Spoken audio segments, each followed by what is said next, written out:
Hey guys, I'm live. I slept in pretty good. I got almost like 12 hours of sleep last night. I really slept. But I want to do a live on a topic I've never really discussed. I'd like to do that right now. I'd like to discuss the idea or the topic of riches. I've alluded to it, wealth and this and that. I read a quote somewhere that I really like recently. It was anonymous, and I can't take credit for it because I didn't make it either. But it said, wealth is measured by the number of things by the things you have that you would not trade money for. Think about that.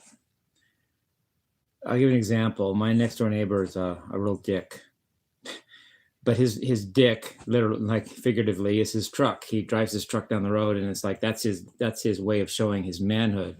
But he would trade that truck for $20,000. So is that truck really make him rich?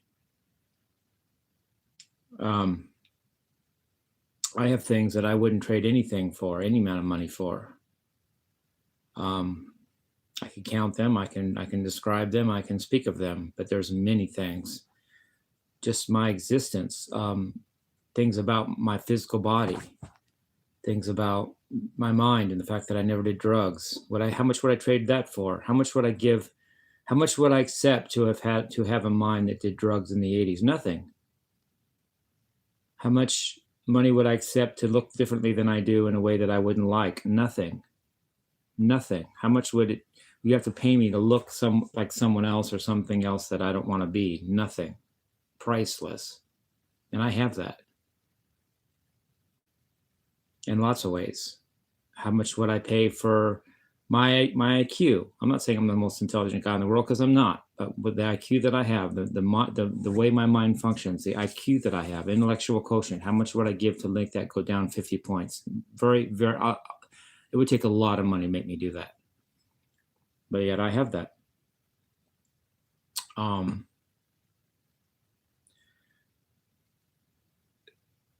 My idea, my own original saying is health is the new wealth. I'm very healthy. And ask me this, how much would you have to give me some of these diseases people get? I wouldn't take anything for it. Money goes back in the system anyway when you pay your doctor bills. And why would I do that? I have health. What's health worth? And there's things, all of Bill Gates's money wouldn't put a dent in me that much. If you asked me to sell this, and this to get his money, I wouldn't. I have things that I don't care if he owns the fucking world. He can have it. That's not what. That's only a superficial and narrow definition of wealth that makes that important anyway. Okay.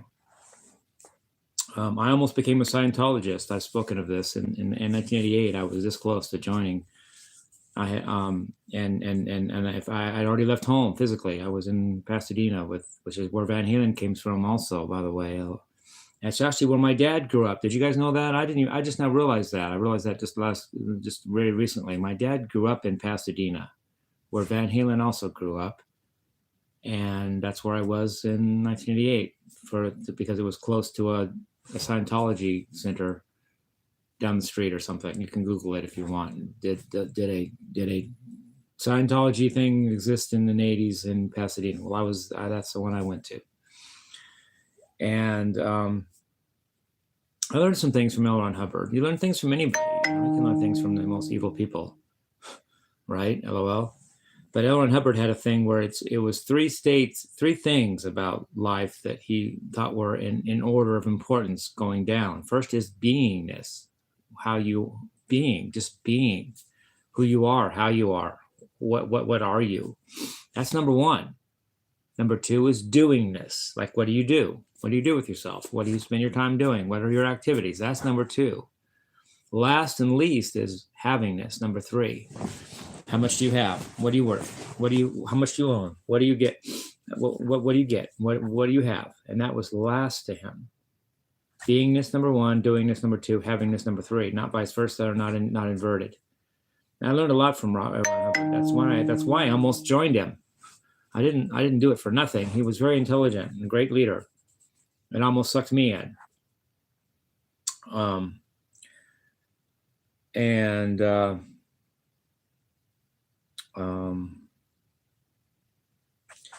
Yeah, and I think we all feel this way. We all have things we wouldn't sell for money. So in a sense, I think if money comes my way, I'm not going to turn it down. If it's reasonable that I take it. In other words, no one's going to ask me for something I won't sell, but somebody's actually offering money, I won't deny. I won't refuse it. But as I've said in the novel 1984, written by George Orwell, interestingly in 1948, which is 84 in reverse. It's funny, right? He spoke of proles, P-R-O-L-E-S, that were like lower class people. They were like scum. The government left them alone because they were considered savages. I always thought when I read that book, man, that's what I want to be. I don't want to be some rich dude that has to toe the line of Big Brother. I'd rather be a prole. At least they have relative freedom. And maybe I have that now. Maybe it's because I'm not I don't have this or that monetarily. Maybe I'm like a prole, and I'm actually freer than a lot of people. People say the mad reader has a life. Well, he's got a lot of bondage too, dude. I don't have that. I really want his extra bit of money just to have to do what he has to do to get that money, and worse than that, be him. Right. Wouldn't do it for all of Bill Gates' money. I wouldn't be the mad reader for anything. Then again, there's a poet named Alexander Pope, P-O-P-E, that wrote a short poem. It goes, no matter what the something or pelf, no one would change his neighbor for himself. The wisdom in that quote, in that poem, is that no one would change themselves for anybody else. We all want to be us first. Think about that. None of us would be somebody else, even for all their money, no matter how much they have, because we're just not made that way. Humans want to be themselves. So I'm not even unique in that. Things that I wouldn't trade, you wouldn't trade either. You wouldn't trade all the money in the world to be me. You want to be you. And that's the beauty and fact of psychology and nature, is that we all kind of are made to be what we want to be in so many ways. We want to be ourselves first. We don't know how to be anybody else, money or not. And the famous idea that when you die, you don't take any of that money with you. You don't own it. You just borrow it while you're here. You give it all back to cinder when you die. The great equalizer, he who dies with the most toys, you can have your toys. How about the fact is you have to die anyway, So, and I say this without any religion necessary for me to say all this. I'm not a Christian. I don't believe Jesus ever existed. I'm learning more and more about that all the time. Jesus Christ is a myth. But it's a story that has some good points on how I might want to live. I might want to be like that guy. Doesn't mean I believe he ever existed, but it's a good story. It gives me good ideas on how I want to be. But I don't need that to be a good person. I don't need to be a Christian to keep me in line, be it via fear of hell, to be a good person. I just am what I believe is right and what I feel. And thank you. I know I got 7,000 subscribers on my channel. Thank you guys so much. It's not my type to toot my horn like that, but I will, because 7,000 is a cool number. And I have 7,000 subscribers. Thank you. And haven't done anything on YouTube this morning other than this, because I just slept in so much. I slept like 12 hours last night. I was hammered. Not with drugs, but I was just really tired. And the weather, I don't like winter. I don't do well in winter. I just want to sleep and go under the covers and wake up when it's warm.